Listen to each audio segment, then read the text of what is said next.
Oh, So, hello everybody. It's I, Sarah Seidelman, your friendly neighborhood pathologist turned shamanic healer and author.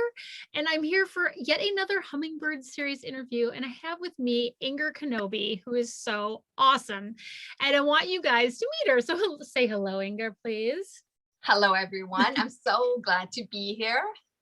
So glad you're here. So Inger is a coach who I've been following for quite some time. And I think you guys are really going to enjoy this conversation because she is sharing a lot of messages that I think are really powerful for those of us who are coaches, healers, or have some kind of creative practice or even business. Because Inger helps, and her tagline is so fabulous. It's like, I help entrepreneurs create structures, business structures filled with personality, passion, and magic. I'm like, yes.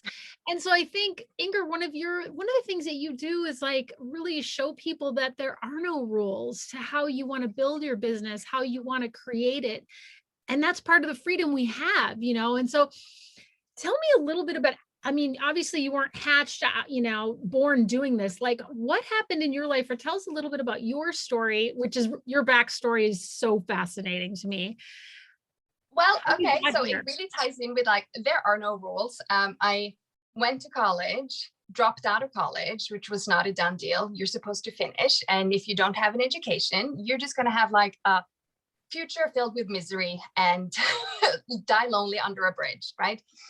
Um, but then I just went to visit a friend who lived in California, who happens to live at a Tibetan Buddhist center, and I was supposed to stay for 2 months, and I ended up staying, long story short, for 10 years because that kind of life really called to me, and I didn't know that existed. I only knew like this narrow road, and of course I couldn't picture this other thing because I didn't even know it existed. I didn't know this was an option. And when I came there, it was like, wow, something so unfamiliar felt so familiar and right. So I just kind of had to go for it. Wow. And I mean, I can't imagine you being in a Buddhist center. Like, I just see you as this, like, I think of a Buddhist center being like a place where everybody's quite quiet and maybe behaving themselves, but maybe it's quite raucous in moments also. Oh, totally. Because, like, yes, when you say Buddhist center, maybe people picture like a Zen garden or monks and nuns and people who are very somber and serene. And what really was, what I was drawn to was the fact that it wasn't that. I mean, it was that, but it also wasn't that. Like, people meditated, people had teachers, people were spiritual seekers, but they were also like hella fun, and they had all kinds of different backgrounds. They were like everything from like, heiresses to like Southern belles to war veterans to creatives. And it wasn't like, the media or movie industry tries to depict that everyone who's drawn to the same thing are the same person. I Yeah. love the variety. It was like there was not one person who was the same as the other. So it was just like really dynamic and amazing in that way.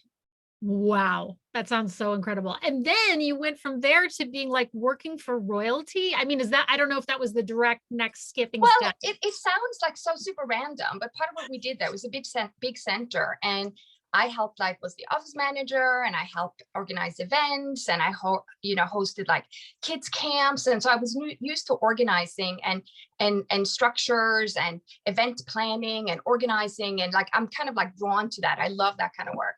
And so when I left and I was moving to London, I was like, what kind of work would I do? What would be fun? And that was just like this intuitive hit was like working at the Norwegian embassy. And I had no business applying for that job because I'd never worked in the foreign sector, never have any background. I had no connections. I was like, my CV was lacking 10 years at a Buddhist. So, but I asked a friend, how do I present myself in the way that is like where I can highlight these transferable skills? Because I knew if I got the foot in the door, the job could be mine. Yeah. And I went for the interview. They called me in, and it was just like, got the job. I was just like as amazed as anyone, but I knew I could do it though. I kind of felt this was my thing. Yeah. And did you dress some way? Did I read something about that you dressed a certain way, or was that something I'm confused about? Like, No, did I mean, this is the thing, right? Like, dress for the job you want. So the second I was like, they called me in for an interview, I was like, well, okay, what does these people look like? Because I'd read somewhere about mirroring, that they trust people who look like them. We all trust people who look like us. yes. So I went and got like the proper blue shirt and the black jeans and the ponytail and the little pearly necklace. Cause I'm like, I'm not going to fly my freak flag on a job interview. You know, I need to like fit in and just like let the quality speak for themselves and not like scare people. Not that I would scare people, but like, Right. this is not when I would dress up in my like vintage gear and whatever, you know? Yeah. So, so yeah, I just dressed the part and like zoomed in, like, this is my place, that kind of attitude. So Yeah, and then from there so you worked for the royal family of Norway, and then now somehow you made the leap to. well, okay, so part of it, my job though, just to get clear on that, was that I Yes. worked as the private secretary to the ambassador, and so whatever he did, I did only behind the scenes. So, and there's this really, really close knit, long historical bond between the Norwegian and English royal families. So the Norwegian royal family would come over quite a bit, and you know, I was in charge of organizing, which meant like contacting Scotland Yard, royal protection, ambassador, the drivers, the cooks, the chefs, the housing, like, so all of that put into play. So I was kind of like the in-between like the go-between person for all these different elements and holding all the strings. And again, this is kind of what I love doing, you know? So So amazing. And now you advise people on their businesses. Like, how did you make that leap? And you went to Martha Beck training, Martha Beck. yeah, so after a while though, I felt like, you know, I could do this blindfolded. It was fun, but not challenging. And I felt like it, Yeah. like one part of me was like kept alive and engaged, but I felt like the creative side, the spiritual side, the seeking side, that whatever side was kind of slowly going into like a medical coma. And I was like, that side needs to become alive a bit. And I kind of had started writing, but just taking off on weekends and writing in coffee houses. And then I got this idea for a book, and I'm like, if I really gonna go for this, I really want to go for it. So both me and my husband quit our jobs on the same day. 100 days later, moved to the Cotswolds, and he started his like drone company. I worked on my book. And as I was working on the book, I discovered Martha Beck through listening to a recording by Elizabeth Gilbert. So it was very roundabout-y kind of a way. But I just loved her so much, I signed up for her training. And that's how I feel like I discovered you. Probably, I think that's how we got connected, because that community is so close knit. Yeah. Wow. Wow. Wow. And yeah, I want to circle back to the writing, and that, yeah, Inger has a book and she's working. I mean, that's how this interview got started, because you said, I'm taking a month off to write. And that made me really curious about your writing process. And for people who are watching this, who are maybe coaches or have some other business, like, yeah, like, even though let's talk about this idea that, writing it, you could write a book, but it doesn't necessarily have to connect directly with your coaching practice. Like, it could be some passion project. It can totally be a passion project. And like my first book, well, it came before the coaching. So it made sense that it's not like a self-help book type of thing. But I also feel like just because you're a coach doesn't mean you have to write self-help books. You can write a chocolate recipe book if you want to, or you can take, travel the world, or you can do another thing, or it can be related. But I feel like just because you're a coach doesn't mean you have to like narrow your focus and now you're only allowed to do self-help, like nothing else is allowed, because what about your brand? I think that is what everyone is always so worried about. Like, if I do this other thing, what will my followers think? And I'm like, what will you think? Yes. And I think that's what's so freeing, is like, and I think that's what so makes it keeps it exciting for people like you and I, which I'm assuming, you're this, some people call it multi-passionate. I call it born to freak. Like, you just have so many things you're interested in. And unless you let yourself play in those things, you get in that medical coma, which is not fun to be in the partial medical coma. I've been there. It is not. And what I find so interesting, though, about the coaching, what drawn me to especially Martha Beck's school, I haven't really investigated how other people are trained or whatever, but is that like everyone has their own unique path. Everyone has their own North Star. We're all guided by our intuition. But somehow, after the training, we're all supposed to do the work in a certain very narrow, very cookie cutter, off the shelf type of way. And I was always a bit puzzled by that. Yeah. Say more about that. Well, it's like we all need a funnel. We all need the webinars. You all need to have the online program. You all need to do this. You all need a brand. You all need a niche. This is good advice. It's not saying it's not, but it's not the only advice. It's a tool. It's not the only solution. Yeah. Amen. And we were just talking before about the fact that sometimes that'll keep us from, like, if we're worried, oh my gosh, if I'm not on my staying on my rigid, narrow subject matter, I'll lose my people, or I'm not focusing on the right thing. Like last year, that was one of the way we really got to know each other. Is last year I did a fashion challenge, which, boy, I had to coach myself on that because I was scared, but I was really interested in this idea of like authentic expression through fashion. And that turned out to go so deep and like what I would say is spiritual. It wasn't even funny and it shocked me. I was like, wow. And proof to this idea that as long as we follow what that weird inside voice is saying to do, no matter how weird, it's like the better. Like the more out of character, the better, because unless we sometimes act out of character, it, like in small way, it doesn't mean like burn the bridges and like burn all the boats and like, you know, it doesn't have to be so extreme, but it could be like run a fashion challenge, right? Like it's so, but these, I think that these small nudges like paints in a bigger picture. So I feel like if we deny ourselves these little whispers and this little intuitive hit and wow, I wonder if I could try that on, then we're also going to ignore the bigger voice, because it's like then you're a bottleneck for your own intuition. And I just don't think that's very helpful. Not in Yeah. our line of work. No, because that's our home. We got to live it to give it. Like if we're not living authentically, how do we even begin to share what that looks like to other people? Yeah, and have the courage. We got to have that courage too. Oh Speaking of my God. which, And it so can be super scary, right? Because like, what will people think? And what, but I think that just like kind of like answering that little calling, it's like a mini hero's journey and all these like incidents, like then we get to know what that means for us. We don't know what it means sitting judging it in front of our laptop trying to be professional. We don't yeah, know what that looks like. right. You know. And trying to be perfect, which I know that's something you address with your clients, is perfectionism. And a lot of us who are high achievers, who have done many things in our lifetime, like we get really freaked out if we can't do it perfectly right away. But we can't though. And also it's like it's one of these impossible things. Like, what does perfect mean? Does perfect mean that no one disagrees? Does perfect mean that you don't regret it later? Does perfect mean that it goes according to plan? I mean, like, what does perfect mean, really? It's Yeah, impossible to answer. So let's just forget about it. let's forget about it. Amen. Amen.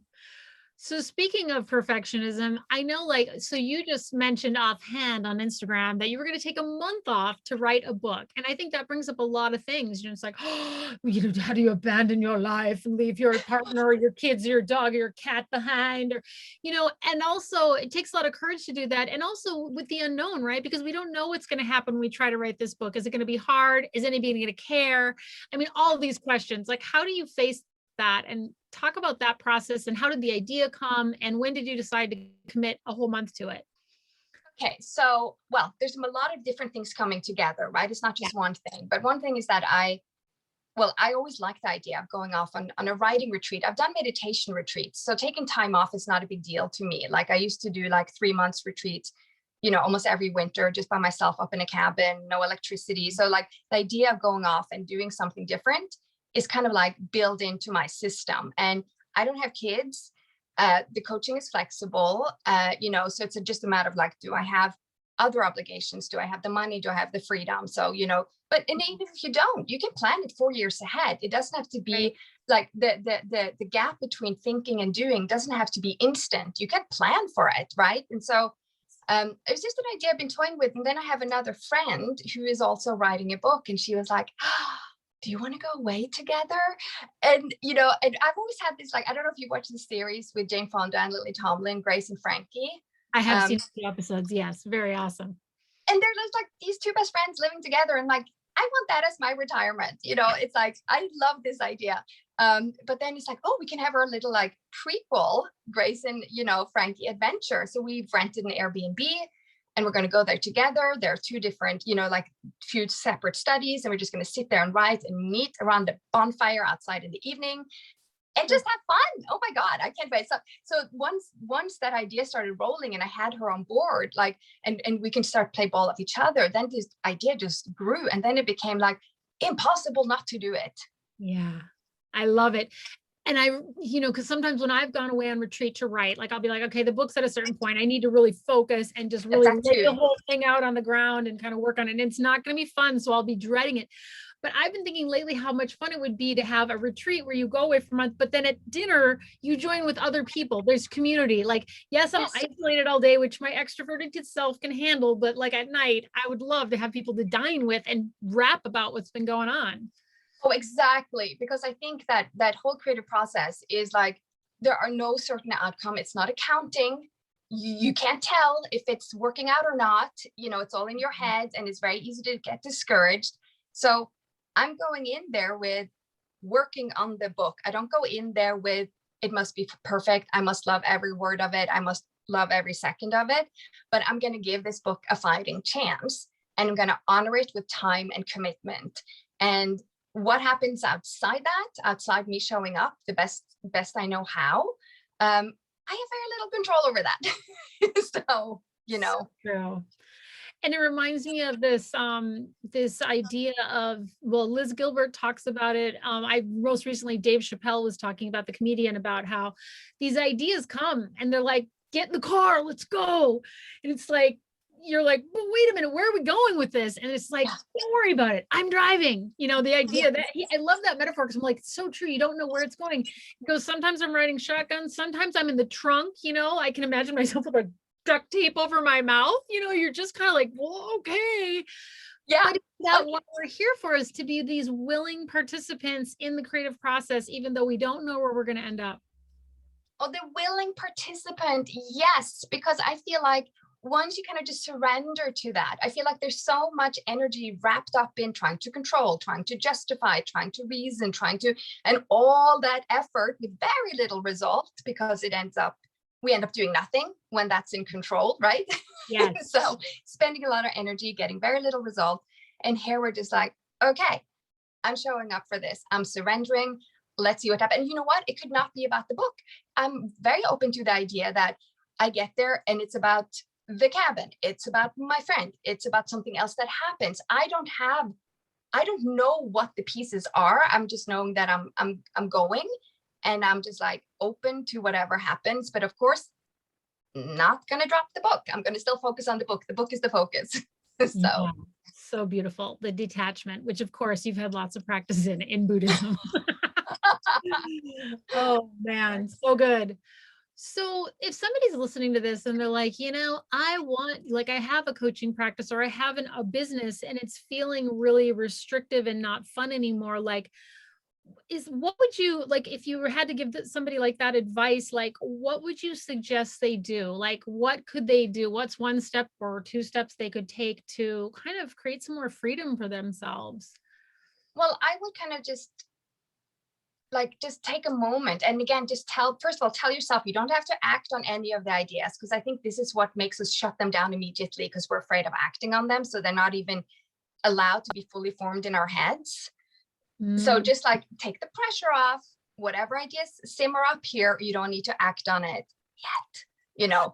um, and then go like, but basically ask the question, what would make this, like, regardless, like, what are your values, right? I think this is an important thing, to anchor your practice in your values. This is part of the structure. So if my value is freedom, beauty, alchemy, spirituality, magic, whatever it is, then like, what part of the way I'm running my business is not aligned with those values? And how can I do it in a way that is more aligned with those values? So starting to look from it from like value based and love. personality and interest based, instead of the should.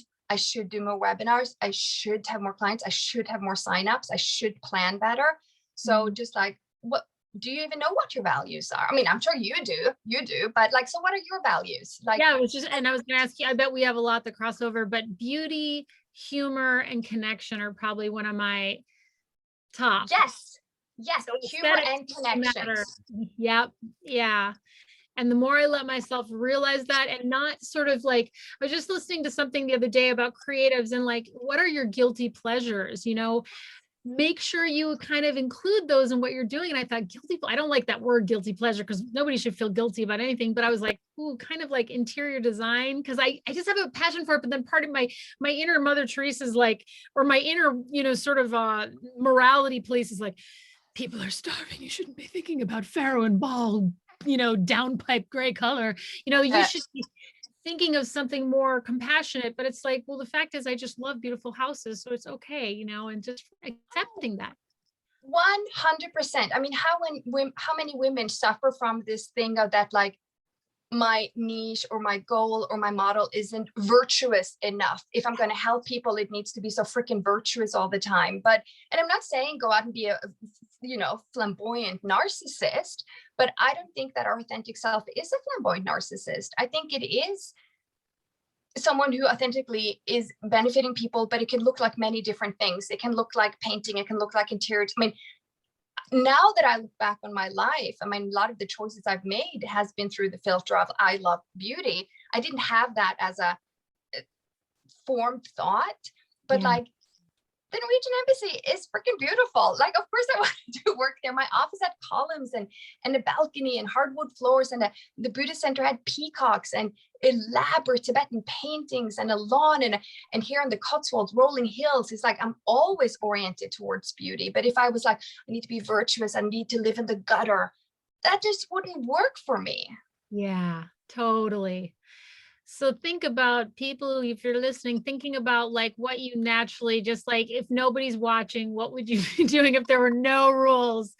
What would you indulge yourself in if it wasn't right or if it wasn't wrong? I Well, think, if it wasn't wrong, and I feel like, and sometimes people get a bit nervous that it doesn't fit in, like it doesn't fit into the structure, it doesn't fit into what they're doing. But you can be like you can do all the beautiful shamanic amazing work you do and do a fashion challenge. It doesn't have to take over. You can just like dip your toe in.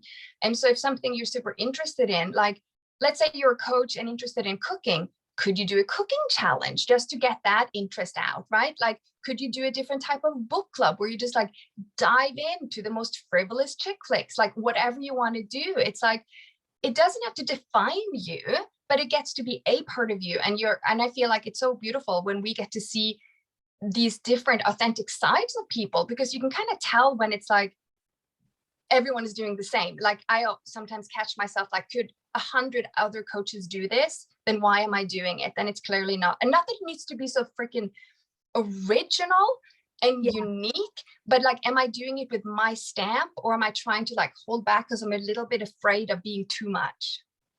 I love that. Yeah. So take things that work. Like I was just thinking when you mentioned that and making it yours, it's like, almost every life coach learns how to make the circle that you cut into 8 chunks. And, people think of their life in 8, which is a very helpful way to like just quick and dirty check in, like what's going on with my money, my sex life, my kids, all these little areas, whatever areas that are important to you. And I remember thinking, this is so boring. I cannot present this boring circle. So then one day I was like, I had this dream and it was about pie. And I was like, oh my God, this is like a life pie. And then suddenly it became a lot more fun for me to talk about this because I could draw a crust on the pie and I could and it was just like, what is your pie? Blueberry, it made it come alive for me. So I think, yeah, making it yours, even if it's a tool that you love already.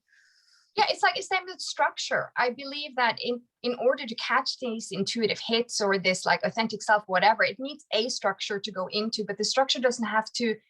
It's not about getting up at 5 a.m, and it's not about like productivity hacks and check your email once, and like that's not. It's like, it's useful. It's like, but it's not bringing out your personality.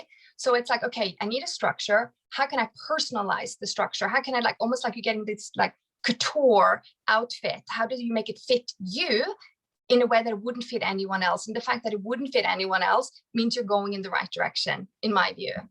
Yeah. Tell us about, well, because some of the people that listen to my channel are interested in like morning routines or how you do that. Like, how do you have a routine? Or has that become restrictive for you? Like, how do you do because you are a productive person. I mean, you're always offering things and creating new things and a consistent, not manic level, but like on this, Yeah. how are you doing that? Well, I think I kind of try to simplify my life by having a lot of things automated, like, because like decision fatigue is a real thing. So, like you can make a lot of decisions in the morning, and by the evening you're spent. There's no more energy to make decisions because, like, forget it. There's just like there's like, you only have so much you can make decisions on. So I don't want to wake up every morning guessing, do I have coffee? Do I have tea? Do I write in a journal? Do I go on a walk? Do I jog? Or do I this? I don't want to start the day with a lot of questions. So I kind of decide the night before. I mean, certain things are just pure on autopilot, like coffee, journaling, little bit of reading. And after that, depending on the weather, I may or may not go on a walk. And, I'm just like trying to like simplify, like, oh, okay, I don't see clients Monday and Friday because I like to have a little bit of flexibility and openness. Like now we could do this interview on a Friday because I don't, yeah. So Same. I try to set things a little bit, a few things in stone that it doesn't matter.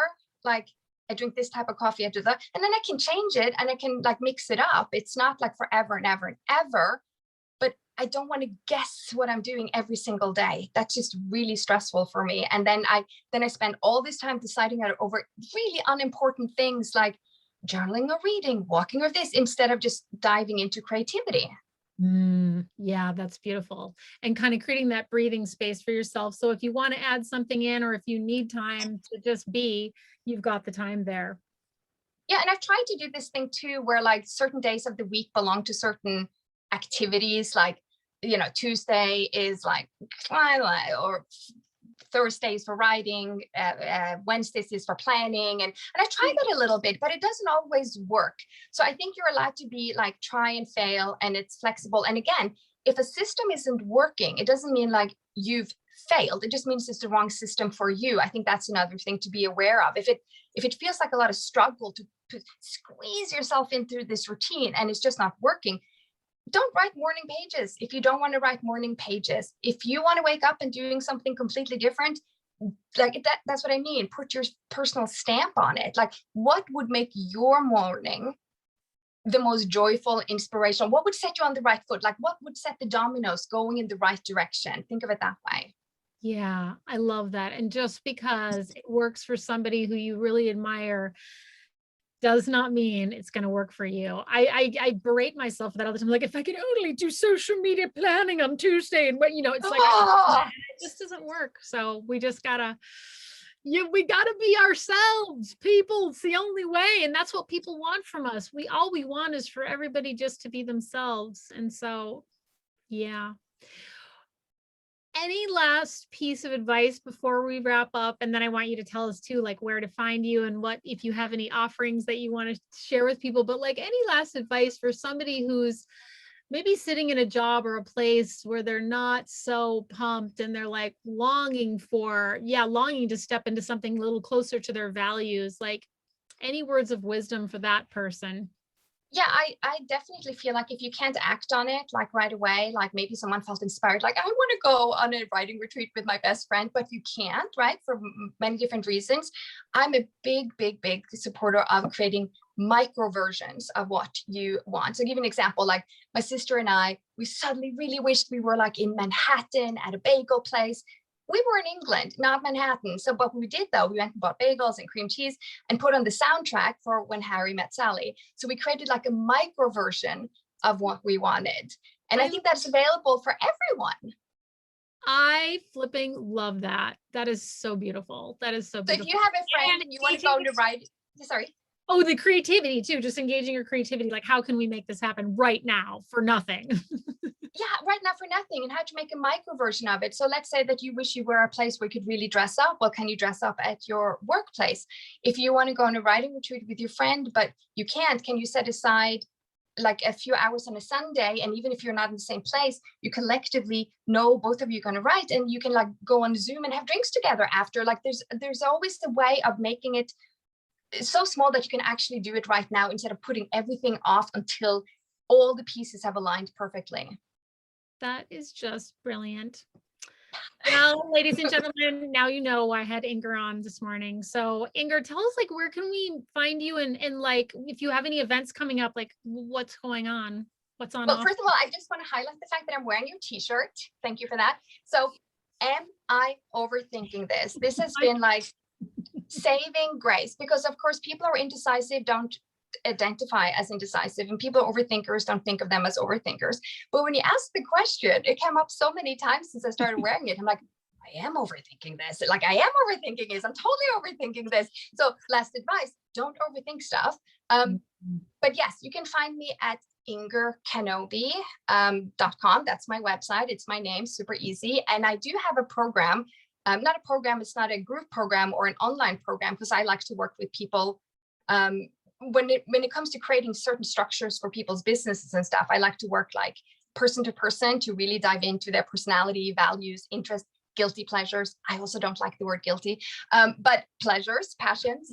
Yeah. And it's just for like go through it like for 6 weeks, and it's called Perfect Fit, because then we tailor make that that structure to that person, and honoring what's going on there and now, and they might want to change it later. So that's really what I'm passionate about right now.